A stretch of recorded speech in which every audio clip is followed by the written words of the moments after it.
বৃষ্টি ভেজা দিনে গরম গরম ধোয়া ওঠা নরম খিচুড়ি খেতে কার না ভালো লাগে বলুন তো।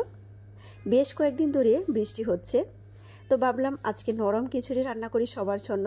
তার জন্য আমি এখানে সেদ্ধ চাল আর মসুরির ডাল নিয়েছি। যতটুকু চাল নিলাম তার অর্ধেকটুকু মসুরির ডাল নিয়েছি। এখন দিয়ে দিচ্ছি মিষ্টি কুমড়া। মিষ্টি কুমড়াটাকে একটু পাতলা শেপ করে কেটে দিবেন, এতে করে চাল সেদ্ধ হওয়ার সাথে সাথে মিষ্টি কুমড়াটাও নরম হয়ে যাবে আর খুব সহজে ভেঙে যাবে। এখানে গাজর দিয়ে দিলাম, মটরশুঁটি, কাঁচামরিচ কুচি, পেঁয়াজ কুচি, রসুন কুচি, স্বাদ মতো লবণ দিয়ে দিচ্ছি, হলুদের গুঁড়া দিয়ে দিচ্ছি আর কিছুটা পরিমাণ রান্নার রেগুলার তেল। যেহেতু তেল আমি আবারও অ্যাড করব, সেই জন্য এখানে তেলের পরিমাণটা একটু কম দিলাম। সবকটা উপকরণ আমি হাত দিয়ে মিশিয়ে দিচ্ছি। পাতলা খিচুড়ির মধ্যে এই উপকরণগুলো দিলে কিন্তু ভীষণ ভালো লাগে। যখন দেখা যায় মিষ্টি কুমড়াটা ভেঙে যাবে, একটা গ্রেভিটা একটু ঘন হয়ে আসবে, খেতে কিন্তু ভীষণ ভালো লাগে।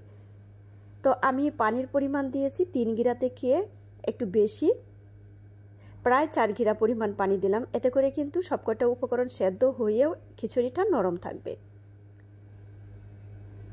তো সবকটা উপকরণ সেদ্ধ হয়ে গেছে, আমি একটু চেক করেও নিয়েছি। তো এখন এগুলাকে ভেঙে দেব। আর মসুরির ডালটাও কিন্তু একদম সেদ্ধ হয়ে গেছে।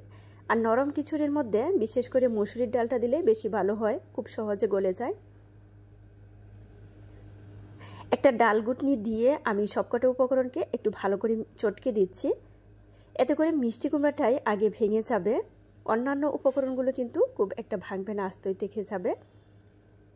তবে এই মটরশুঁটিটা কিন্তু ফ্রোজেন করা ছিল, এটা না দিলেও কিন্তু চলবে। জাস্ট স্বাদ বৃদ্ধি করার জন্য আমি এখানে এই সবকটা উপকরণ অ্যাড করলাম। তো সবকটা উপকরণকে ভালো করে মিশিয়ে, এই তো দেখতে পাচ্ছেন কতটুকু ঘন বা কতটুকু পাতলা। কেউ দেখা যায় কি অনেক বেশি পাতলা খেতে ভালোবাসে, কেউ আবার দেখা যায় একটু মিডিয়াম ঘনতা ওটা ভালোবাসে।